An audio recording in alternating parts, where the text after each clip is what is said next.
Do you think that Michael Jordan would be as successful without you? No.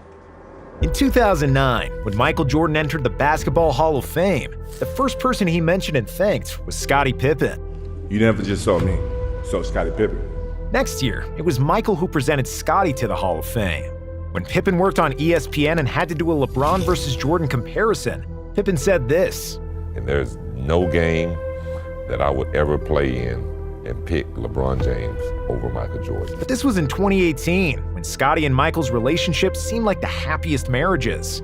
While Jordan was known to be a harsh teammate who bullied players and even punched Steve Kerr in the face, we never heard those kinds of stories about Scottie. And then came the pandemic, and the sporting world stopped. He has just tweeted within the past 2 minutes that the NBA is suspending the season. Deprived of anything to cheer for, Netflix offered a 10-episode salvation for all sports fans. It was The Last Dance, a long-awaited documentary about the last season of the Bulls dynasty, with behind-the-scenes footage nobody had ever seen before.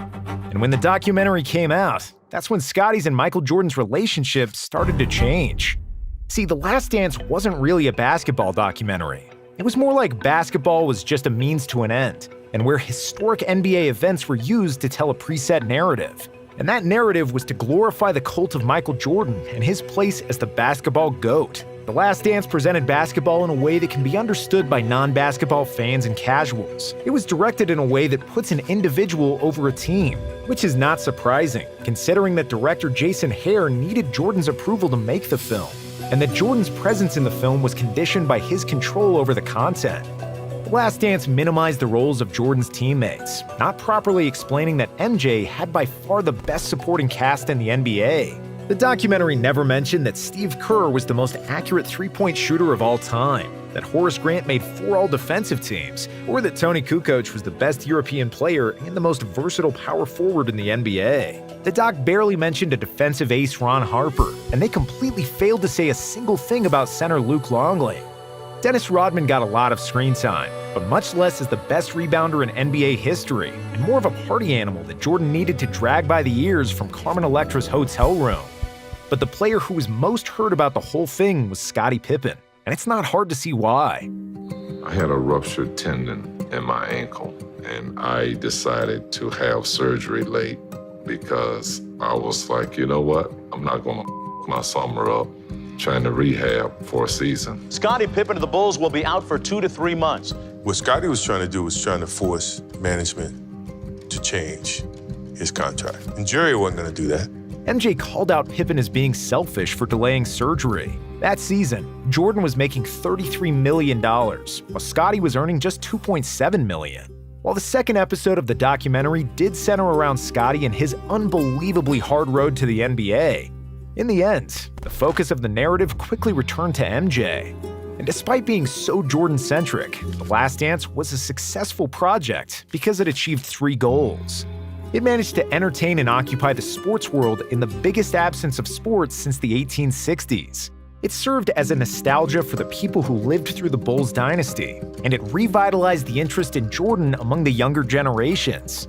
If we look at the doc as an entertaining story for the masses, The Last Dance absolutely killed and knocked it out of the park.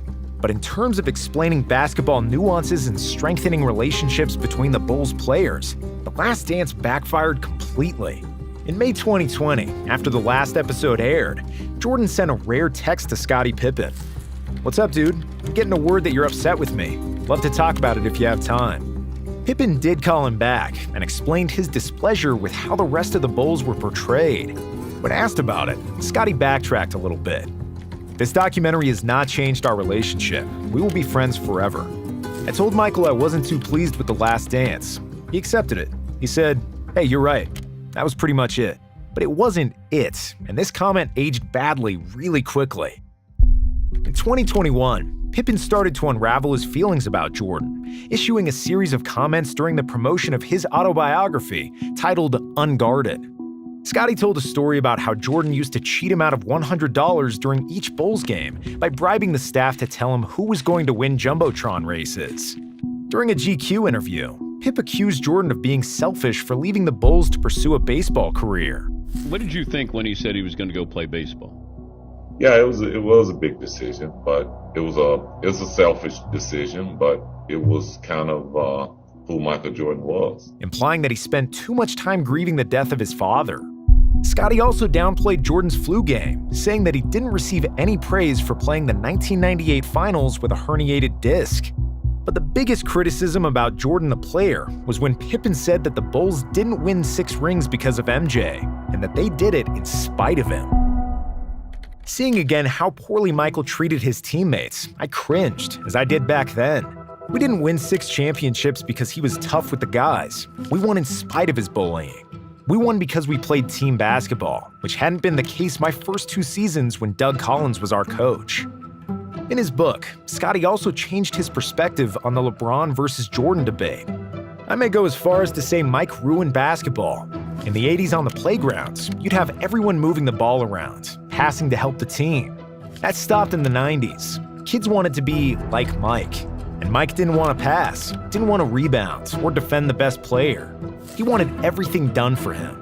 That's why I always believed LeBron James was the greatest player this game has ever seen. He does everything and embodies what the game is truly about. The rest of the book was even more critical about Jordan and The Last Dance, saying that every episode was the same. Michael on a pedestal, his teammates secondary, referred to as his supporting cast. Michael could shoot 6 for 24 from the field, commit 5 turnovers, and he was still, in the minds of the adoring press and public, the errorless Jordan. Scottie was also pissed that Jordan received $10 million for his involvement in the documentary, while he and the rest of the Bulls got nothing. Pip wasn't done there, and he also unloaded on Phil Jackson during an interview with Dan Patrick. No, I understand that, Scottie. I'm just going by what you said. You said you need to read between the fine lines. It was a racial move to give Tony Kukoc a rise. So, Well, I mean, if you knew that Scottie Pippen had been with the Bulls from '87, wouldn't you give Scottie Pippen one opportunity to get a last-second shot without Michael Jordan? but have you talked to Phil about this? Because by saying a racial move, then you're calling Phil a racist. I don't got a problem with that.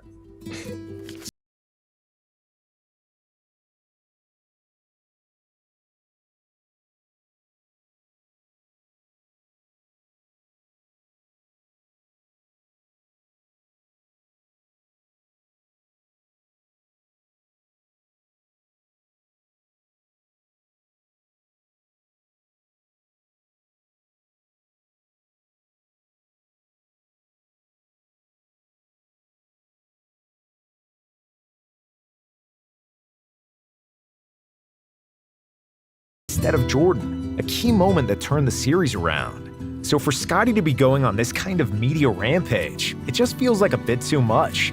We understand that it's hard to be the Robin to Jordan's Batman and live constantly in his shadow, and then relive that all over again in the documentary. But after the dust settled and all the insults had landed, it sounds like Pippen was just trying to say outlandish quotes to sell more copies of his book. And throughout all of Pippen's bad-mouthing, Jordan never said another word publicly. There was no statement, trash-talking, or even acknowledging that Pippen suddenly turned into his biggest hater. It was only a sign that all the bridges were burned and that their relationship was broken beyond repair. To add insult to injury, in 2022, MJ's son Marcus Jordan started dating Scottie's ex-wife, Larsa Pippen, which certainly didn't feel good for her ex-husband. Wherever Scottie looked, Jordan was sticking it to a Pippen, and it seems like his anger towards MJ will not stop anytime soon.